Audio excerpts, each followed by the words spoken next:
Hi, good evening friends. நம்ம வெளிநாட்டுக்கு வரதுக்காக முயற்சி செஞ்சுட்டு இருக்கிறப்போ பல சந்தர்ப்பங்களில் கேள்விப்பட்டிருப்போம்.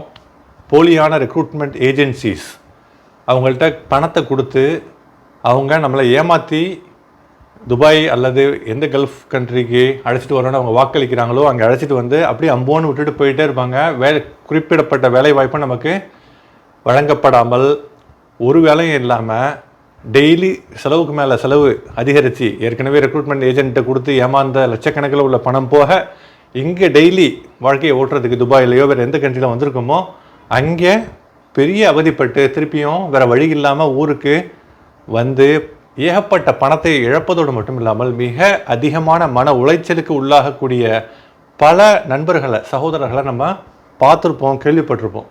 சரி, ரொம்ப முக்கியமான விஷயம்.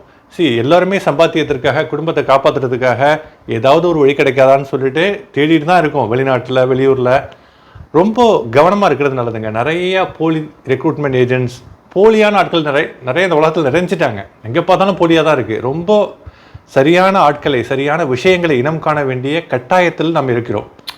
ஓகேங்களா? இப்போ உதாரணத்துக்கு ஒரு சின்ன 2-3 டிப்ஸு. இப்போது ரெக்ரூட்மெண்ட் ஏஜென்ட்டு உங்களை விசிட் விசாவில் இப்போ உதாரணத்துக்கு துபாய்க்கு அழைச்சிட்டு வந்து உங்களுக்கு வேலை தர்றேன் அப்படின்னு சொல்கிறாரு.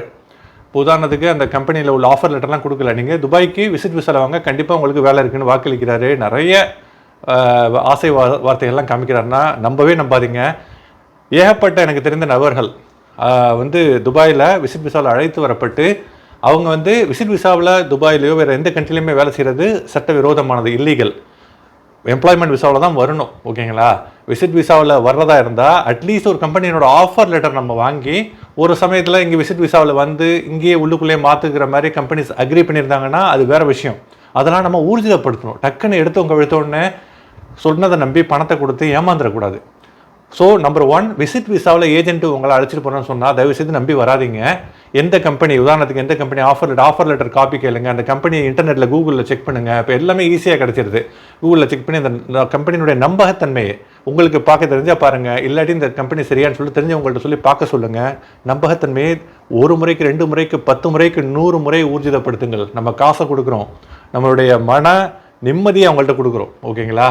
அதனால் ரொம்ப ஜாக்கிரதையாக தேர்ந்தெடுங்க. இன்னொன்று, ஒரு சில ரெக்ரூட்மெண்ட் கம்பெனிஸ் மூலமாக நம்ம இங்கே வேலைக்கு வர்றப்போ நம்ம வந்து ஜென்யூனான ரெக்ரூட்மெண்ட் கம்பெனிஸ் நிறையா இருக்குது.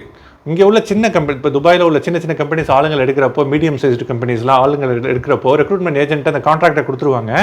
ரெக்ரூட்மெண்ட் ஏஜென்ட்டுக்கு எக்ஸ்ட்ராவாக காசு கொடுக்க மாட்டாங்க. அந்த கம்பெனிஸ் யார் ஆள் வேணும்னு சொல்லிட்டு இந்த ஏஜென்ட்டை சொல்கிறாங்களோ, நீ வந்து எடுக்கிற ஆள்கிட்டேருந்து அந்த அமௌண்ட்டை வாங்கிக்கன்னு சொல்லிடுவாங்க. ஆக்சுவலாக அப்போது அந்த மாதிரி உள்ளவங்க ஒரு சில அமௌண்ட் கேட்பாங்க. உதாரணத்துக்கு 50,000, 60,000, 1 லட்சம் கேட்பாங்க. அதை கொடுத்துட்டு நம்பகத்தன்மை ஆராய்ஞ்சிட்டு இங்கே வரணும்.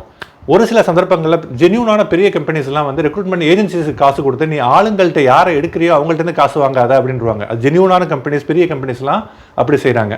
சின்ன கம்பெனிஸ் வந்து இந்த மாதிரி வாங்கறதை வந்து அவங்க தடை பண்ணுறதும் இல்லை, அப்படியும் இருக்காங்க. ரெண்டுமே ஜென்யூன் கம்பெனிஸ் தான். ஆனால் அதை நம்பகத்தன்மையை சரி பார்க்கணும். இன்னொன்று என்னென்னா, ஒரு சில சின்ன கம்பெனிஸ், மிட் சைஸ்டு கம்பெனி, எஸ்எம்இஸ்ன்னு சொல்லுவாங்க, small and mid sized, medium sized enterprises. அந்த மாதிரி சின்ன மத்திய அளவு சைஸ் உள்ள கம்பெனிஸ்லாம் வந்து விசா எடுக்கிறதுக்கு வந்து கிட்டத்தட்ட 3000லேருந்து 5000 திரகம் வரைக்கும் கம்பெனியுடைய size category A, B, C, category 1, 2, 3க்கு தகுந்த மாதிரி விசாவுடைய காஸ்ட் ரொம்ப அதிகமாக இருக்குது. Work visa, employment visa. அப்போ விசிட் விசாவில் ஃபஸ்ட்டு அழைச்சி ப்ரொபேஷன் பீரியடில் அவன் சரியாக வேலை செய்கிறானான்னு தெரிஞ்சுக்கிட்டு அப்புறம் எம்ப்ளாய்மெண்ட் விசாவுக்கு மாற்ற ட்ரை பண்ணுவாங்க. விசிட் விசாவில் ப்ரொபேஷன் பீரியடில் வேலை செய்கிறது இல்லீகல் தான். ஆனால் அவங்களுக்கு வேறு வழி இல்லை. ஒரு வேளை அவன் ப்ரொபேஷன் பீரியடில் இங்கே வந்து அவன் சரியாக வேலை செய்யலைன்னா எம்ப்ளாய்மெண்ட் விசாவுக்காக செலவு பண்ண 4000, 5000 வேஸ்ட் ஆகிடுமேன்னு பயந்துக்கிட்டு சின்ன கம்பெனிஸ் இவங்கெல்லாம் அவங்க என்ன பண்ணுவாங்க, விசிட் விசாவில் அழைச்சி நீ ஃபஸ்ட்டு வேலை செய்யும்பாங்க. அப்போலாம் அந்த எம்ப்ளாய்மெண்ட் கொடுக்குறாங்க இல்லைங்களா அந்த கம்பெனி, அவங்களுடைய ஆஃபர் லெட்டர் ஹெட்டில் இருக்கும். அதை கூகுளில் இன்டர்நெட்டில் பார்த்து நம்பகத்தன்மை ஆராயுங்க. தெரிஞ்சவங்கள்ட்ட கேளுங்க. இந்த லைனில் உள்ளவங்கள்ட்ட 10 முறை விசாரிச்சுட்டு வாங்க. விசிட் விசாவில் கம்பெனியோடைய டீட்டெயில்ஸே இல்லாமல் நீ வாங்கி வந்து பார்த்துக்கிறேன்னு சொல்லிட்டு ரெக்ரூட்மெண்ட் ஏஜென்ட் சொன்னாங்கன்னா கண்ணு மூடி நம்பிடாதீங்க. உண்மைத்தன்மை ஆராயாமல் எந்த விஷயத்தையும் ஒற்றுக்கொள்ள வேண்டாம். காசை கொடுத்து ஏமாற வேண்டாம். தேங்க்யூ கைஸ் ஃபார் வாட்சிங்.